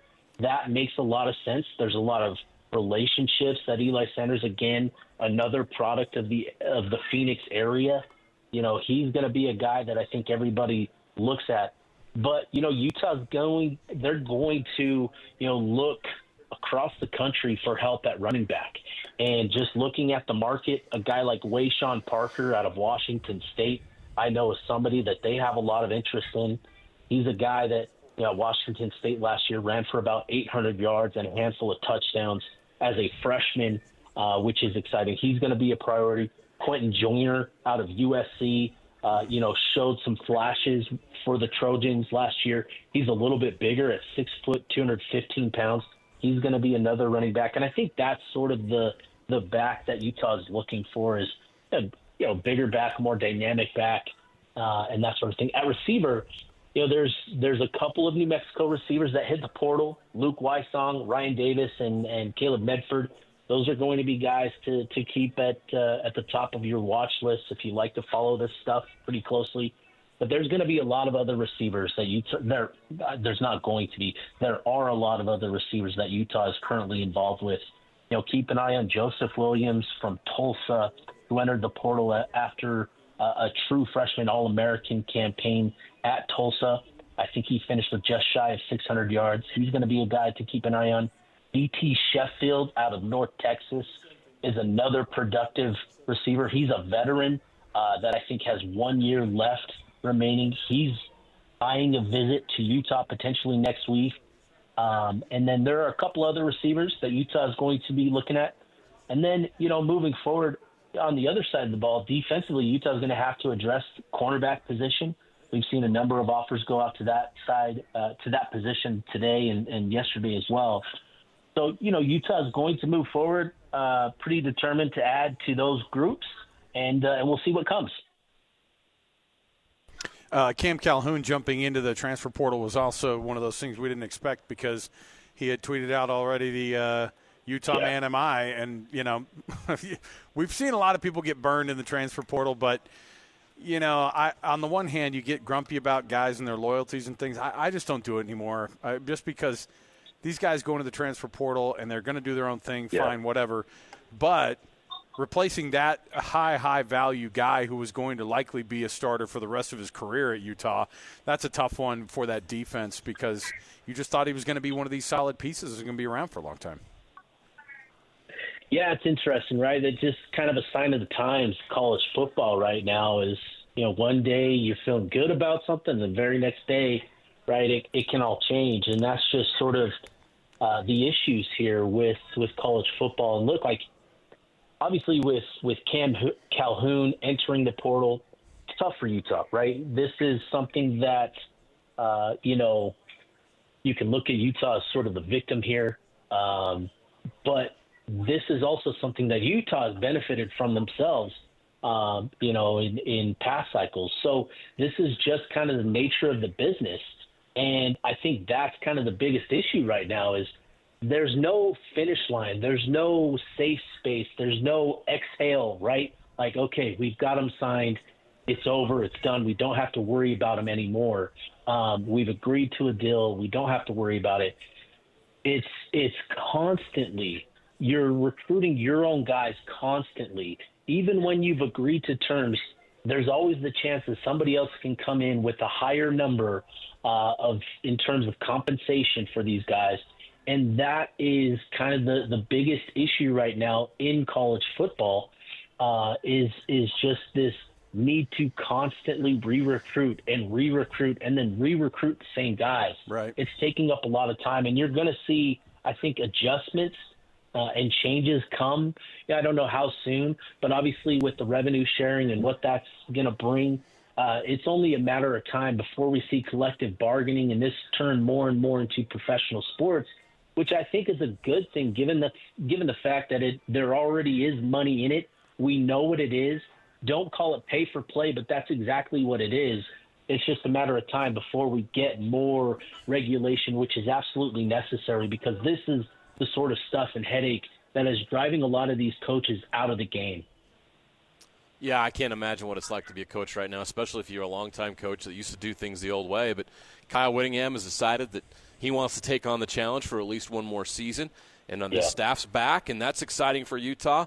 And they are, in my opinion, with that defense coming back for the most part, obviously Calhoun's a loss, but I'm sure they'll fill that gap.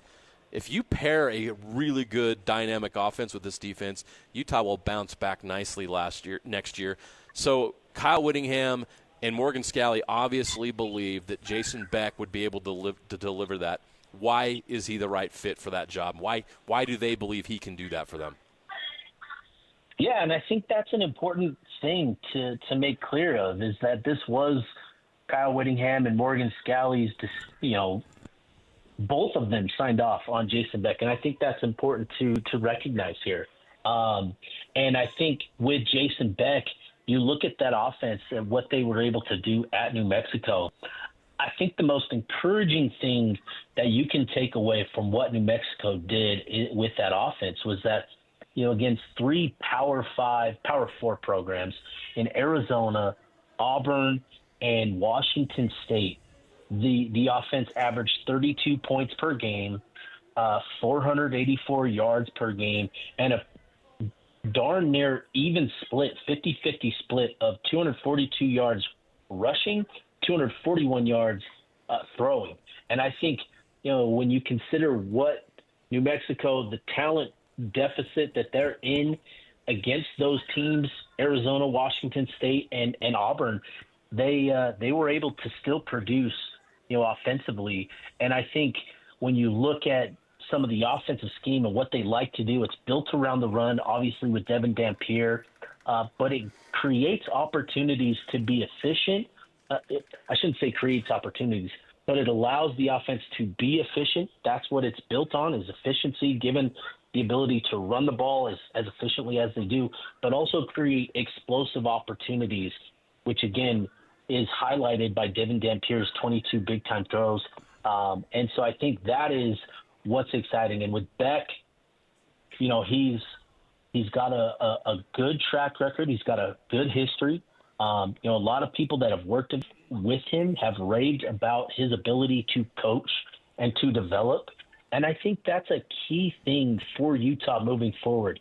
Andy Ludwig was a brilliant mind, a brilliant coach, a brilliant offensive coordinator when he had the guys that were able to execute that offense, that had the time in the offense. I think Beck is different in the sense that he can develop a little bit better. And I think that's so important for Utah moving forward, especially whenever, you know, Morgan Scalley takes over. You're going to need coaches that are genuinely good at developing and getting the most out of them and just giving kind of the changes in the passing game and the modern game and all that. I think Beck is a really good hire given his background. You look at some of the guys he's worked with at Virginia and elsewhere, a lot of good numbers. And I think those are kind of the key things for Utah, why they liked Beck. He's Steve Bartle. He's our Ute insider for KSLSports.com and does a phenomenal job covering the Utes, of course, for us here on the station and on KSLSports.com. You can read his byline there. Anything that breaks, Steve's going to be right there giving you the breakdown of it. So we appreciate you taking time every week with us here, Steve, and giving us a little bit of some insight here. We appreciate it, man. Yeah, no doubt. Appreciate you, fellas. There you go. Lots of work.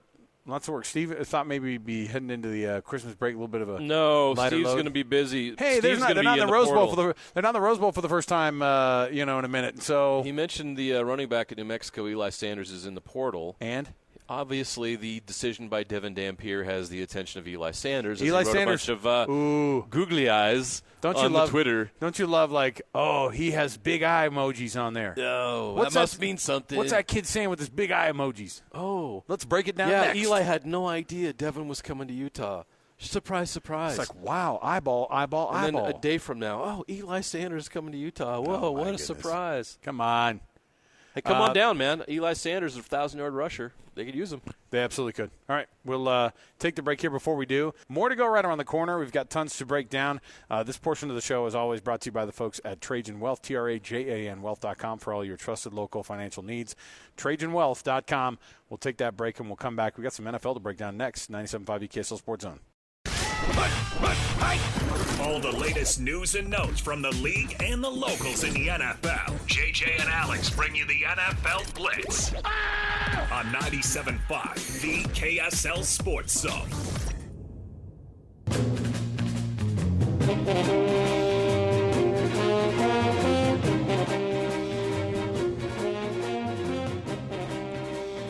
All right, everybody, welcome back. JJ and Alex, 97.5 EKSL Sports Zone. You know what that music means, of course. We're going to chat some NFL. Is it an NFL breaking news story that Bill Belichick is going to the University of North Carolina as their head coach? It's as much of a NFL story as it is anything. Yeah, it is, right? Kind of a crossover. It's like listen, you and I grew up in an era of spin-off TV shows. I mean, frankly, we do all the same thing now, but this is Joni Loves Chachi. Ooh, really? I was hoping it'd be more Frasier to Cheers. No, I don't know, man. No? I don't know. Little tossed salad and scrambled eggs. I watched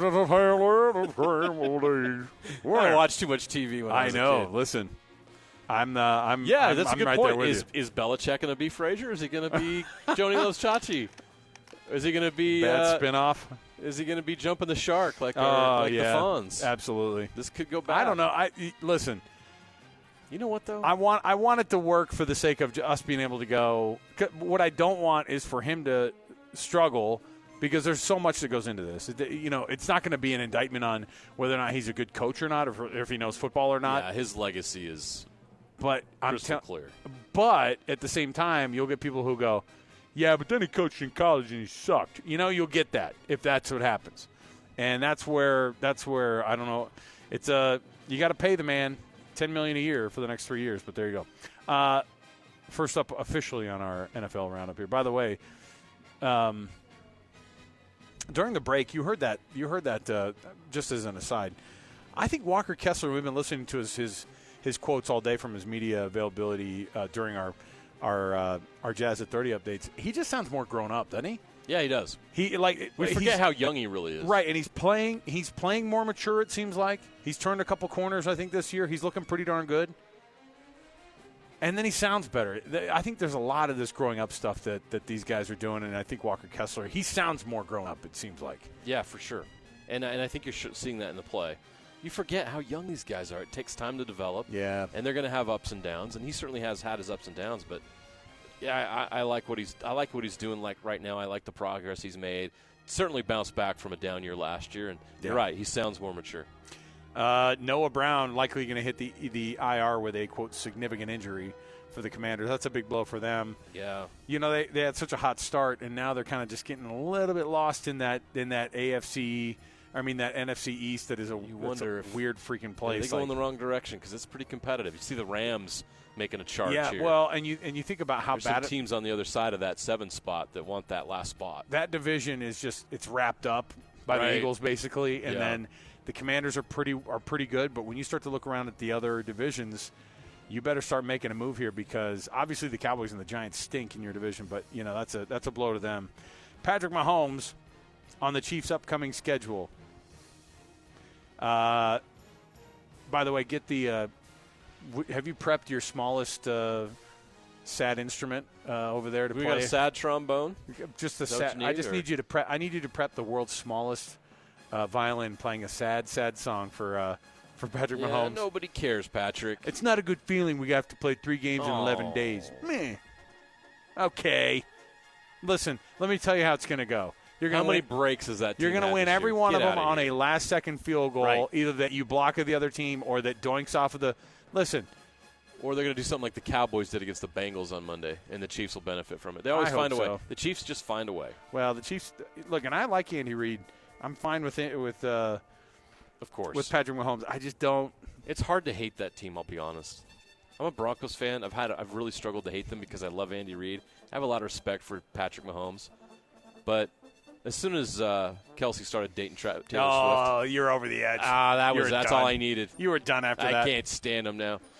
Hey, guess what? Tommy Cutlets is getting the starting job, my guy. Hey! Mom, I'm doing my laundry.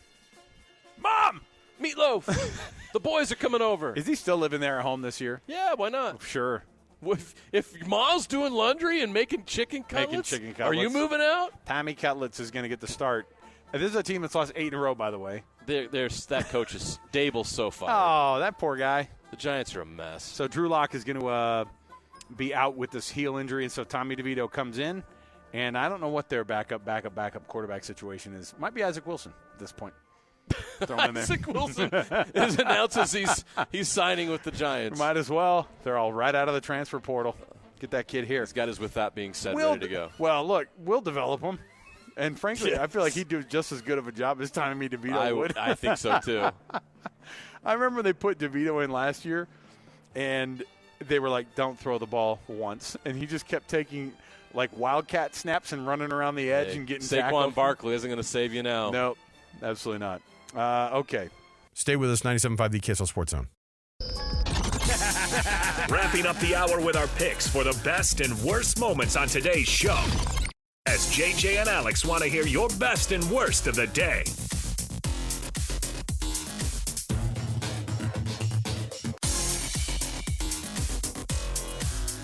Final segment of the hour right here, 97.5 The KSL Sports Zone. Alex Kirry, Jeremiah Jensen. We're down here at the Trucordia building in Linden. Going to be honoring some of these prep athletes, of course, with the Player of the Week Awards brought to you by KSL Sports and the KSL Sports Zone.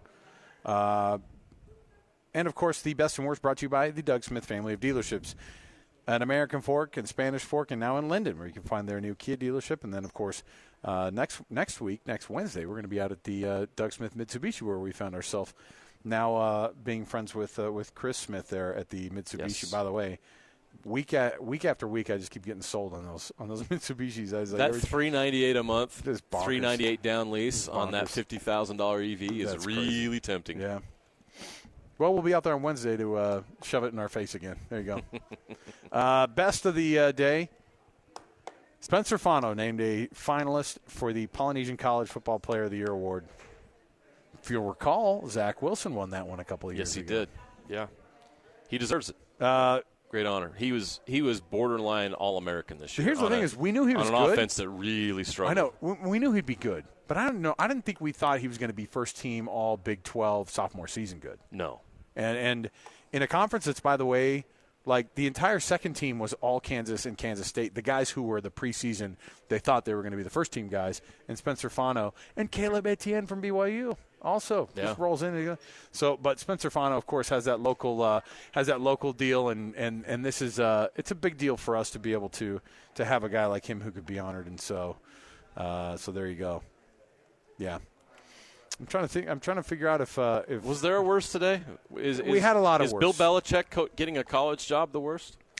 I don't know. I mean, what are we making it? It's just fascinating.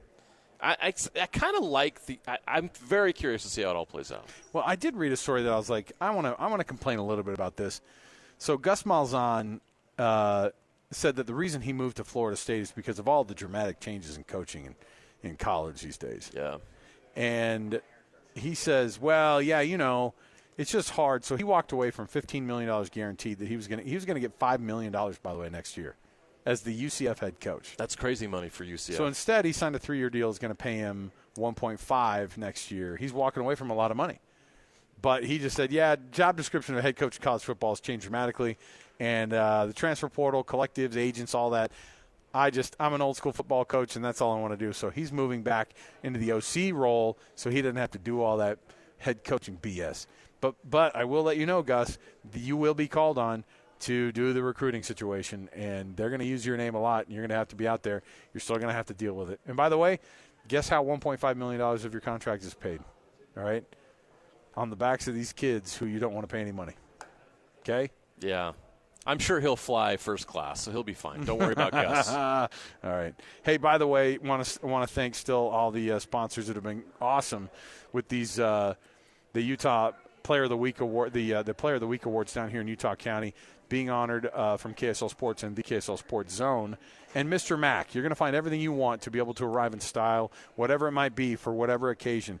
If it's your first job as a professional, if it's a wedding, if it's your kid's mission, whatever you want, let's get you ready and let's get you all suited up from Mr. Mack, who have been in this business and in this market, of course, where they started everything 60 years ago, now third and fourth generations. And so 9 locations across the board. We want to thank Mr. Mack for their sponsorship of this great program. They've just done a phenomenal job. And, JJ, we love being able to do it, man. That's why we love doing this kind of stuff. Yep. So, Mr. Mack, go check it out. They're giving a $100 gift card to each one of these kids who are the Player of the Week award winners who are going to show up to this event tonight. So, we'll take that break here. We'll come back. We've got more to go. 97.5 KSL Sports Zone.